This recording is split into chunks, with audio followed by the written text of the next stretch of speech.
La première interview que j'ai réalisée avec des jeunes à Marrakech lors de la course du 4L Trophy. Le 4L Trophy étant une course réalisée uniquement en 4L avec des jeunes pleins de bonne volonté qui arrivent avec leurs rêves, leurs espoirs et qui viennent à la rencontre des jeunes du pays pour leur apporter effectivement de l'aide humanitaire, parce que cette base de l'humanitaire est toujours très importante dans ce genre d'action, et nous allons voir à quel point les jeunes sont motivés et intéressants. Nous retrouvons avec deux jeunes filles qui ont participé au 4L Trophy en équipage filles, purement filles. On est donc en présence de Caroline et de Lucie qui ont donc décidé de vivre la grande aventure. Donc ce soir c'est la grande soirée de fin avec les remises de prix, avec le repas dans un cadre magnifique. Et donc je vous demandais, mesdemoiselles, juste quelques petites questions par rapport à la mission humanitaire de cette aventure. Est-ce que vous pouvez déjà nous dire qu'est-ce qui vous a poussé, la première envie qui vous a poussé de participer à ce 4L Trophy? Alors pour moi, c'était un reportage il y a quelques années là-dessous. Je me suis dit, ils sont vraiment timbrés à faire ça. Et après, je me suis dit, mais en fait, j'ai envie d'être timbrée aussi. Et voilà. Et moi, c'était un gros hasard. Donc une grosse motivation en commun qui vous a porté à faire les deux, un peu de hasard aussi au départ. Donc côté humanitaire, vous étiez venu chercher quoi à la base? Moi, c'était clairement pas la priorité. Ouais. Je me suis dit, voilà, ce serait plutôt faire une aventure. Après, je me suis dit, bah, tant qu'à faire, c'est cool s'il y a un but humanitaire et au moins on servira encore plus, on servira à quelque chose. C'est vrai que polluer le désert, mais c'était pas ma priorité. Mais finalement, on n'a pas forcément vécu sur place et c'est un peu dommage. Vous avez vécu quand même un côté humain. S'il n'y a pas humanitaire, il y a l'humain. On a vécu un côté vachement solidaire et on ne peut pas dire humanitaire. Donc il y a de l'écoute, il y a l'envie de tendre la main à l'autre, l'envie d'être présente, de dire que sans concerner, tu es vraiment dans la mouvance humanitaire. Et je pense que ça va t'animer rapidement si ça commence si jeune. Merci mesdemoiselles pour votre témoignage et bonne soirée. Donc je suis actuellement avec un autre équipage, après des jeunes filles, des jeunes garçons, avec deux garçons qui portent les doux prénoms de Clément et d'Erwan, qui ont donc eux aussi participé à ce grand 4L Trophy. On est toujours à la soirée de remise des prix. Donc j'aimerais, messieurs, que vous nous disiez un peu, vous êtes en équipage copain. Il n'y a pas de lien de parenté. Donc qu'est-ce qui vous a poussé à participer à cette aventure en premier lieu? Pourquoi le 4L Trophy? Pourquoi vous deux? Mais je sais pas, en fait, on est parti de par... Parce que moi, j'ai connaissé des gens qui avaient déjà fait ça. Ils nous avaient dit que c'était une aventure exceptionnelle, de voir la vie là-bas et tout, avec l'accueil des gens, c'était exceptionnel. Et du coup, après, on a commencé à en parler entre nous, pas forcément dans l'idée de forcément partir. Plus en rêvant, quoi. On parlait en rêvant de se dire peut-être pourquoi pas nous, pourquoi on partirait pas. Et au final, ça s'est fait que. On a fait plein de petites choses où on a vu que c'était possible de le faire et que ça s'est fait comme ça. Très bien, donc c'est parti d'un rêve un peu inaccessible, enfin d'un rêve, d'une idée. Ouais, voilà. Et vous êtes allé jusqu'au bout de votre rêve. Ouais, voilà, et honnêtement, moi je suis toujours pas redescendu, j'en reviens pas. L'arrivée hier, ça faisait bizarre de se dire que c'était la fin en fait. C'est impressionnant.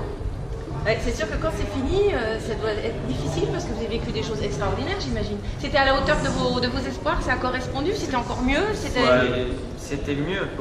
C'est inimaginable, on peut pas se le rêver. J'ai regardé des tas de vidéos et c'est 15 fois mieux que ce que j'ai pu voir et ce que je m'attendais, c'est bluffant. Ça c'est la réflexion qu'on s'est faite, de se voir que les gens sont heureux de nous voir arriver, ils sont contents, et ça c'est touchant. Vous voyez des sourires tout le long de la route. C'est ça, exactement. Ça c'est incroyable.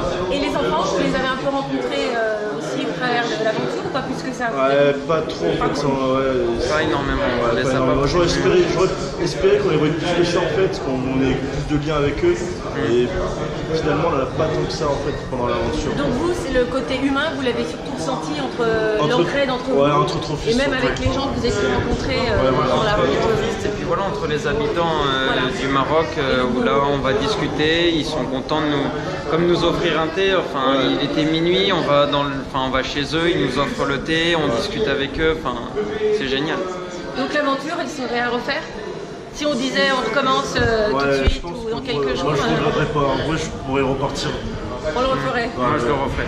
Très bien, je vous remercie pour votre témoignage. Avec plaisir. Je suis à nouveau avec un équipage, à nouveau 2 jeunes filles qui sont parties en groupe de filles simplement, bien des courageuses.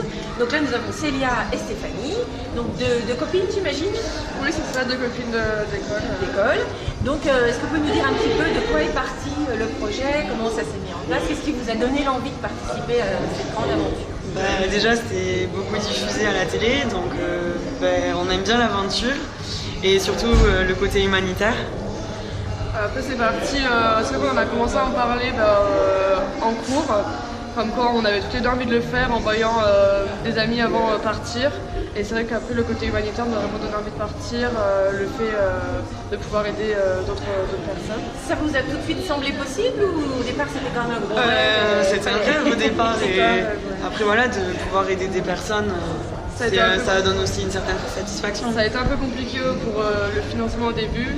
En fait, le plus dur c'est de trouver le premier sponsor. C'est ça, et après, la voiture aussi, c'est ça, voilà. Après, une fois que c'est parti... En fait, le premier sponsor, ça nous donne du courage après pour la suite. Ça vous motive pour la suite? Ça motive, voilà, ça pour y la est, c'est suite. possible. Et c'est vrai que c'est le côté, ce qui attire les sponsors, c'est le côté humanitaire en premier. Il y en a beaucoup qui le disent, qui font pas ça pour se faire de la publicité, mais pour pouvoir aider les gens et les enfants en difficulté. Et au départ, donc c'était un rêve, c'est devenu une réalité. Entre ce que vous pensiez et ce que vous avez trouvé, est-ce que c'est encore mieux que dans vos rêves ou il y a des choses qui vous ont surprise ou ça correspondait bien à ce que vous attendiez? C'est une très belle aventure. On parle beaucoup de solidarité. Après, beaucoup de solidarité, c'est là que... Oui, c'est là qu'on voit que c'est important l'entraide parce que sinon je pense qu'on serait encore bloqué. Je suis encore dans les bacs à sable. Quand on est des filles, c'est agréable. Ouais, et puis c'est facile d'avoir de l'entraide comme des filles. Un beau sourire et ils sont là pour vous aider. Voilà. Donc là, vous l'avez bien ressenti pour le coup, la solidarité. Oui, la solidarité, oui. Et puis Et côté humanitaire, voir que tout le monde s'est investi pour le côté humanitaire et le nombre de matériel qui a été amené et tout ce qu'ils peuvent faire maintenant énorme, avec l'argent, c'est quand même énorme. Et donc, qu'est-ce que vous en retirez de bon? Vous allez repartir avec quoi principalement comme vécu de ces 15 jours quand même assez uniques? Déjà, on est changé, et puis que c'est quand même important et que sans les autres, on n'est pas grand-chose en fait. Notre union fait la force. Ouais, c'est ça, c'est le cas de le dire, oui. Trace bien bateau, mais ça. je pense qu'elle va jouer son rôle là. Et que on n'a pas tous la chance de vivre ce qu'on vit chez nous. C'est sûr. Et si c'était à refaire? On le referait. Merci beaucoup, mesdemoiselles, et bonne chance pour la suite.